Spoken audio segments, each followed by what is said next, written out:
All right, you ready for this? Yes, sir. Okay, Greg, you're a good track designer and promoter. Are you a good ROVAL driver? No, first time out. First time I've ever done this, so don't be nervous at all. Well, I have a map in case you need directions. Okay, I love what you guys did here because you guys put these drivers in a position immediately, both from the start finish and the pit road, to take this sharp left-hand turn in turn one. It is, and so once you cross this yellow line, it is on like Donkey Kong. They get to get the speed real quick, just like this. There you go. And then Christopher Bell was telling us that as we approach the pedestrian bridge, I mean, this is one of the toughest turns on the Cup Series circuit. It is, and then last year, if you remember, we had a little moisture on the track that added a lot to the challenges they had as drivers. Now, as they go through this is really the meat of the road course. What are they trying to accomplish speed-wise and in terms of just staying on track and staying in position? Well, of course, obviously, for the driver, trying to get as much gain in position and then set up for the next turn. With this being such a technical course, you know, the driver's got to think 2-3 turns ahead in terms of maximizing what they do. Remember, in a road course, you know, braking zones equal passing zones. And turn 5, that's an uphill. That's a good chance to charge the car uphill. It is. And then you have this 6 where you come down, you know, the traditional redneck hill, where 6 and 7 where you come down the hill, and then here on 9 where you come back out. And now we're on the NASCAR turns again. Yep.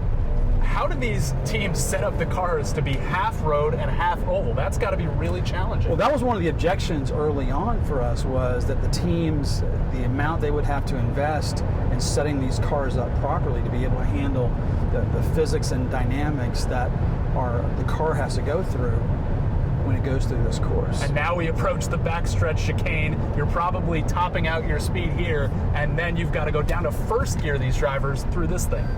Hold on.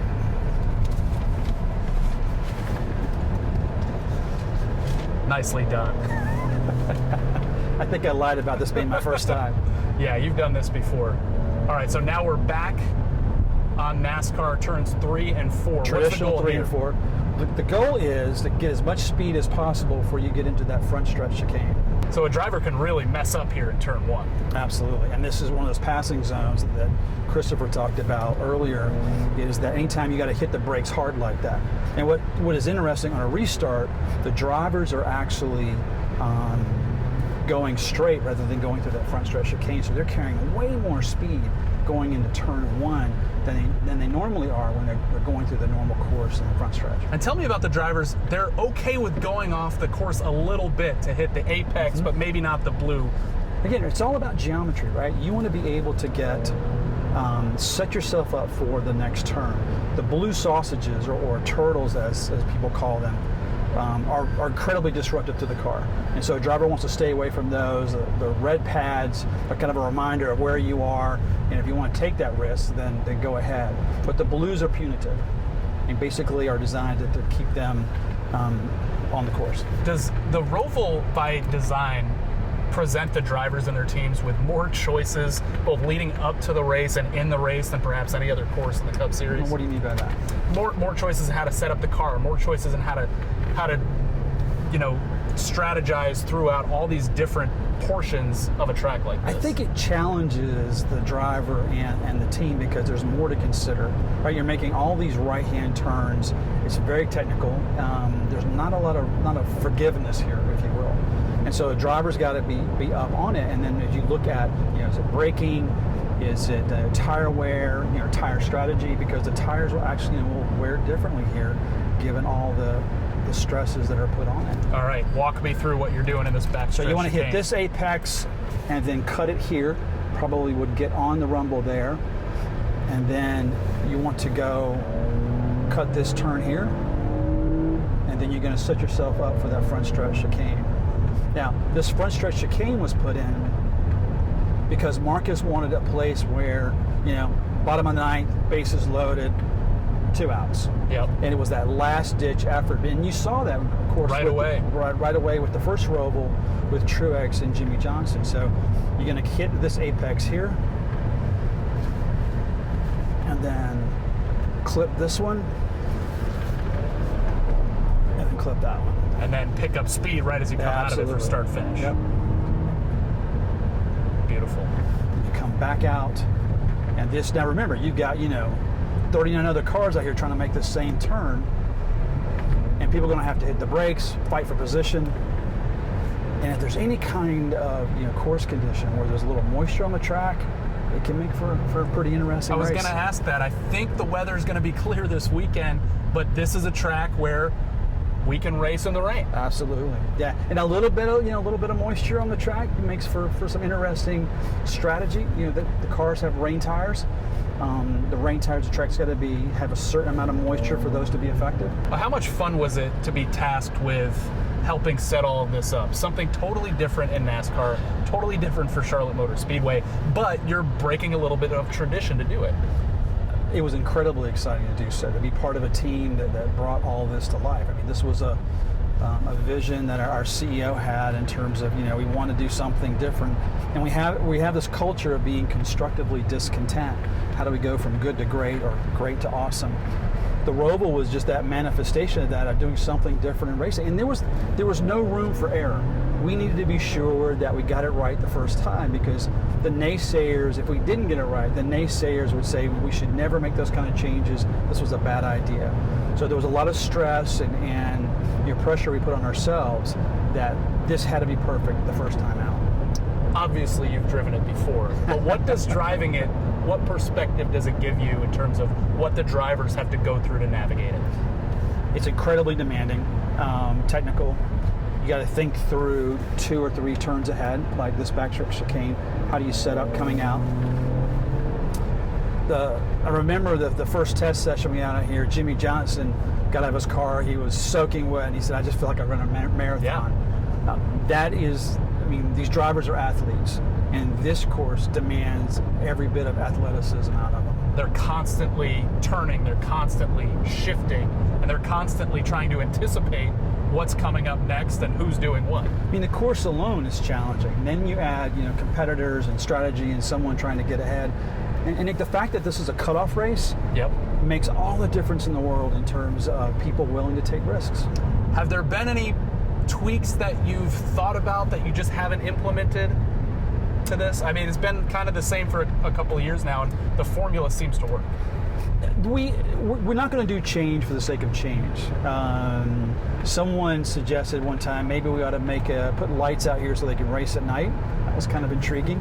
Last year when we had IMSA racing out here and they had headlights, that would look really cool to have those cars out here in the dark. So in terms of the course, I think we're fine for now. We're always open to improving it if conditions and racing dictates that, or we think is better for the fans.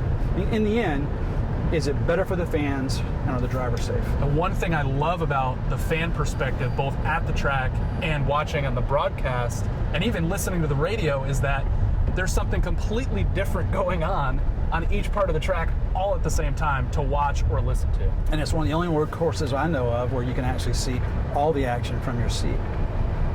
Most road courses are so big, you only see the portion that's in front of you. Here at the ROVAL, you can be sitting in the grandstands, see the backstretch, see the infield, see all the chicanes, and plus with a big screen TV, there's not a bit of it that you're going to miss. How excited are you guys to bring a full complement of fans back to this track for this race in 2021? Races are kind of like family reunions. All your friends are coming back, and to be able to welcome everyone back to the ROVAL, because it's a national event, people coming from all over the country to come here to watch this great race. It's good for us. Our team looks forward to it all year long. Have you perfected it yet? I don't know if I've perfected it. You get. I haven't made you grab the handle yet, so I'm not scared of anybody. Well, some of the guys they like to hit that turtle there and get a little air. Yeah, but I got to pay the alignment fee later. So. True.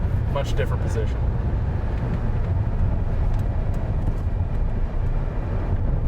Does driving or riding the ROVAL at this pace make you appreciate what the drivers are going through? Absolutely. Just the resistance in the turns and the slowing up and the speeding up.